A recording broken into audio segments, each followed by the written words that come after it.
Welcome to Cars in Korea. I introduce newly released Genesis, Hyundai, and Kia cars. As you saw from the thumbnail, the cars I have behind me today is 2026 all-new Hyundai Nexo, as well as the previous generation Nexo right behind me. I was driving by, I saw that car, I had no choice but to pull over and give you a side-by-side comparison. And I know a lot of you guys watching this video right now, you guys probably have never ever seen Nexo before, or perhaps never heard of such car. So let me tell you what Nexo exactly is. First and foremost, this car is FCEV, which stands for Fuel Cell Electric Vehicle. It's very similar to what BEVs, battery electric vehicles, run. The biggest difference is that the BEVs drain the energy, electricity, by charging the battery right off of the plug, the chargers, as we all know, while Nexos get their energy from fuel cell, hence the name FCEV, Fuel Cell Electric Vehicle. But the fuel being hydrogen in this case, and it uses the chemical reaction to charge up the battery. And that being said, this car actually produces water. There will also be my exhaustive review on the car. There are a lot of pros and cons that I will go over in that video. One of the cons that the Nexo had is actually that water disposal, because when it gets really filled up, it will actually automatically dispose the water as it's driving.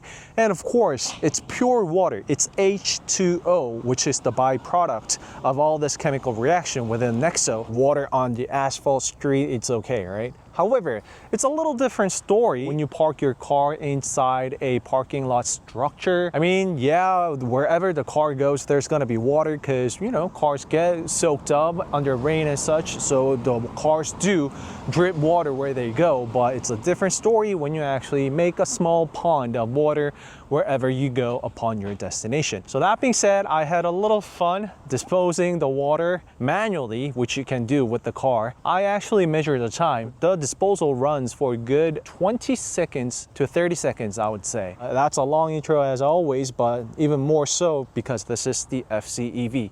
And like the video suggested, I want to tell you about the differences of the car, mostly exterior wise on this video. I will try to capture the first generation interior when I get my hands on the car. If you have been watching my channel and videos, it's not that difficult, to be honest, to spot a Nexo driving by because there has been a great amount of government subsidy to Nexo. Nexo actually came out to be a great pricing because you were getting much bigger car that is comfortable and that's also electric by paying the amount that you could only get a subclass under the sizes and comfort and luxury inside out of the vehicle when you convert that money into the ICE, internal combustion engine. The price range that this Nexo pumps out to be is somewhere between Hyundai Kona and Tucson. So you see where I'm going with this? You get an EV by paying the price tag of the category between the two. Translate that to Kia terminology, it would be Kia Seltos and Sportage. Again, the pros and cons, I will come up with a sole video on it, so definitely check it out if you want to know, find out what it is like to run and own an FCEV. Here in Korea, thanks to Hyundai and Hyundai Motor Group, we have a lot of charging stations here and there nationwide. However, it's not a match when you compare that to the petrol gasoline models and also even the EV charging stations nowadays. Forget about the charging speed. There are a lot of charging stations here and there, you know, charging outlet, the power outlets and whatnot, but not so much the case with the hydrogen charging stations just yet. Because of the safety precautions and due to the nature being, there always has to be an employee plugging the charger and charging up your car. Due to the nature of exactly that, it does not run 24 hours. Most of them close at 10 p.m. on the weekdays and 8 p.m. on the weekends. I've only spotted one station that is run and open 24 hours. Perhaps that's for like the emergency. Location and your lifestyle around the hydrogen charging station actually matters the most when it comes to owning and running the FCEV. So let me give you the exterior look of these two cars. Drop in the comment below, pause the video now, and tell me in the comment below which one you think is the latest version of the two. Is that the gray one that we have, or the white one?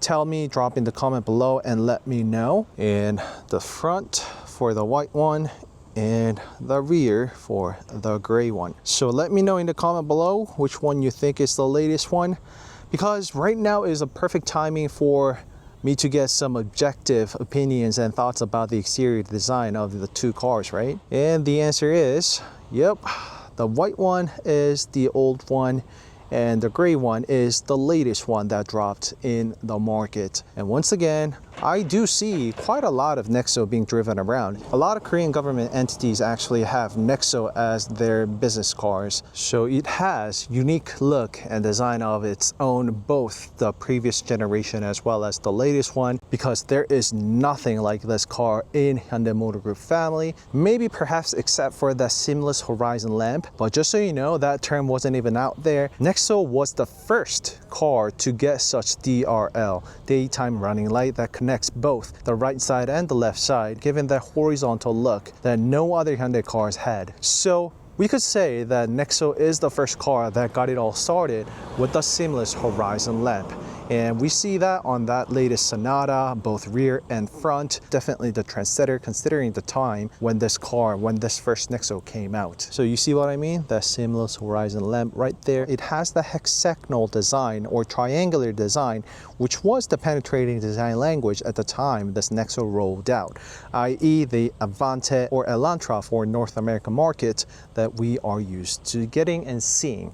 So it actually, well, just because we have the car here, it looks somewhat quite similar to the spindle grille design that Lexus usually has. But this Nexo also has a unique design of its own, just like so. Neither of the cars have the active air flap, meaning there is no shutter grills automated that will open and close accordingly. It is open 24/7, and that's also the case with that Nexo on the back. The good old Hyundai emblem right there, and this is the DRL that I've been meaning to show you. And both of the cars have the EV trait when it comes to the wheels and tires. It's mostly all covered up, as you can see, because there's not so much of need for the wheels to be cut open due to cars being an EV essentially. This is the good thing about having the car side-by-side comparison. It's even more closed, and there's only very few cut outlets for the wheels. Latest all-new Nexo model. And Nexo written here, so that's the rear wheel, and it's also the same case for the front, running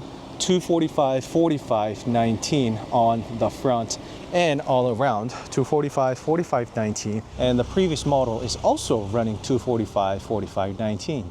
I actually honestly genuinely do really like the design of this wheel, by the way, and the spokes and the design wise, it's really outstanding and it catches my eyes the most. And it's not just me, because when it comes to cars, next to the overall exterior design, the second thing that people gets their eyes drawn the most is the wheels. The center wheel is actually covered up with the plastic cover right here, so we don't see the bolts, whereas unlike the ones that we see over there, nothing wrong with that, just saying that it looks much more flush when there is no bolts inside in the middle. It gives that clean look, and it also makes the wheel look bigger than it originally is. And you can easily take it out by poking this hole inside. It is just a piece of plastic that's on the outside.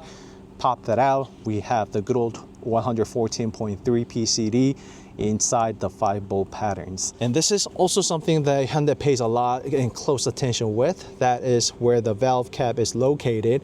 They don't want to put it somewhere right here that will make it look so obvious and stand out, pop off from the rest of the design, but rather they find the best sweet spot to hide or at least make it go sleek with the rest of the design, just like so. So there's a lot of effort put behind it, just so you know. Unlike the good old time where they usually just have it inside in between the spokes and against the rim, and that's exactly that. So that's what I mean by the valve cap, and that's what I mean by the bolt patterns. So the rear design, since I have it, just so you know, I do have a close walk around ASMR video of this car. So if you want to know about all this car, please refer to that video. I have it all on the previous video. Please check it out. And I do have the DRL on, so that is the reason why. But well, that being said, let me go turn it off actually. So turn the car off, it says it's disposing the water that's generated, and it's exactly doing that, just like so. So of course the amount of water generated depends on the kilometer, the usage of the car. So back to the rear design, it also has the clear tail lamps just like it did with the first gen. It's much more obvious with this car, isn't it? I really like the design when it first came out. 5-6 years of differences between these two. Red taillights as well as the gigantic third brake light in the middle, and good old Nexo emblem, and it's got the blue fuel cell, and they spend extra design and money on the emblem, even showing and telling that this is a hydrogen fuel cell car. However, coming to this one, Hyundai got rid of the blue emblem, but it has the latest emblem badge, the flat design that Hyundai pursues, together with the Hyundai emblem and badge right there, and the fuel cell. Rest of the design included with the tail lamps is the clear tail lamp. And this, by the way, is also a symbol of many things, to be honest. It stands for the H2. So that is the reason why it is shaped like that. And together with the pixel designs that is used on Hyundai electric vehicles. Speaking of which, there is also another EV specific. If you see this light blue color, it means the car is electric vehicle. And instead, you'll see a black key fob if it's internal combustion engine. And right there, we also see 4 dots. That is for electric vehicles, but if you look closely, it is the H2 logo that we saw on the outside. It's all about paying attention to fine details nowadays. By the way, the car also provides and comes with this gigantic, wide, it's not wide panoramic sunroof, it's mostly like the vision roof of the Ioniq 5s. I don't know if they share the same name, but it essentially is the similar, if not the same thing as the one that we saw from the Ioniq 5s. Vision roof. And you actually feel all that when you actually sit inside on the second row seat as a passenger. That plays a big role, trust me. So look at that, everybody. Big difference. I even have difficulty getting it on the camera even. And once again, for the detailed interior of the car and my exhaustive review, please refer to the next video and previous videos. Well, since I'm here, I want to point out the second row seat even gets both heated and ventilated seats and dual acoustic laminated glasses, even for the second row seat, together with Harman Kardon premium sound system and acoustic control ANCR, active noise cancellation Rode. So that's what all those button things are, and that is the reason why it provides so much more comfortable experience and drive and serenity inside the vehicle. And when the things are loaded up just like it is right now, we can always turn on the DCM digital center mirror and get the view digitally. Speaking of the digital, there are the DSM digital side mirror on both sides. Please go watch my Initium concept video, which is the concept for the second generation Nexo that we met here today, which looks very close to what the car came out to be. I actually got a lot of people saying and complimenting the design of the car because it just looks really great. And some even said that that should have been the next Tucson design because the car's design fits the Tucson really well, some people say. In that Initium concept video, I actually went over the past history and the future of the hydrogen business with Hyundai Motor Group, how and where it all started from, where they are right now, and where they're headed towards in the future. I actually feel far less frustrated with the charging issues and driving range with Nexo than any other BEVs that I have driven thus far. The charging speed at the hydrogen station, by the way, is just surreal. I was getting my camera ready and it was almost done by then. You could literally see the car getting just juiced up on the spot. I mean, let the video talk. All right, that really is it. Bye-bye.